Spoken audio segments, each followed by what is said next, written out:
ছেলেটির চরিত্র ও ভাবনা অনেক সুন্দর। সেদিন মেয়েটি চলে গেল। বাসায় গিয়ে রাত্রিবেলা মেয়েটি অসুস্থ হয়ে পড়ল। পরে তাকে ডাক্তারের কাছে নিয়ে আসা হলো। বলা হলো মেয়েটার 2টি কিডনি নষ্ট হয়ে গেছে। তখন মেয়ের বাবা ফোন করলো তার বন্ধুর ছেলেকে, যার সাথে বিয়ে দেওয়ার জন্য সে পাগল। কিন্তু মেয়েটি তার বাবার পছন্দের ছেলেকে বিয়ে করতে রাজি না, কারণ সে ছেলেটি টাকা থাকলেও কি হবে, তার চরিত্র খারাপ, সে লোভী।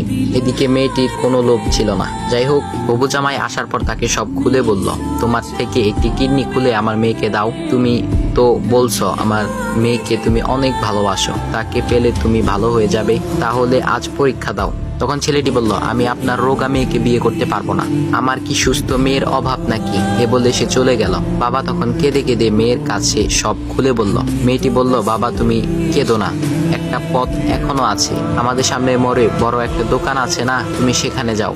সেখানে যে তাইয়ুব নামের একটা ছেলে আছে, তাকে নিয়ে আসো, আমার কথা বলো। তখন মেয়েটির বাবা ছেলেটিকে নিয়ে আসলো। মেয়েটিকে দেখে ছেলেটির চোখ ভিজে পানি পড়তে লাগলো, কারণ মেয়ের বাবা তাকে সব খুলে বলেছে। তখন ছেলেটি মেয়েটিকে বলল, তুমি আমাকে একটা কিডনি দিবে? ছেলেটি বলল, কিডনি দেবার জন্যই আমি এসেছি। মেয়েটি তাকে বলল, তুমি কি চাও? ছেলেটি বলল, তুমি সুস্থ হয়ে আমার দোকানের সামনে দিয়ে যাবে, আর দূর থেকে আমি তাকিয়ে দেখব, এই অনুমতিটুকু চাই।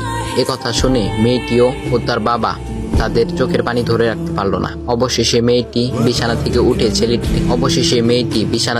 উঠে ছেলেটির 2 পা জড়িয়ে ধরে বলল, এ জীবনে তোমার থেকে আমাকে মৃত্যু ছাড়া আর কেউ আলাদা করতে পারবে না। তারপর মেয়েটি বলল, আমার কোনো কিডনি নষ্ট হয়নি, এসব ছিল আমার সাজানো নাটক, আমি যা ভেবেছিলাম তাই হয়েছে, তোমাকে দেখে বুঝেছিলাম তুমি আমার একমাত্র যোগ্য। এখন ভাই, তোমাদের এত সুন্দর একটা গল্প শোনালাম, কিপটামি না করে ভিডিওতে লাইক দাও আর একটা কমেন্ট করো।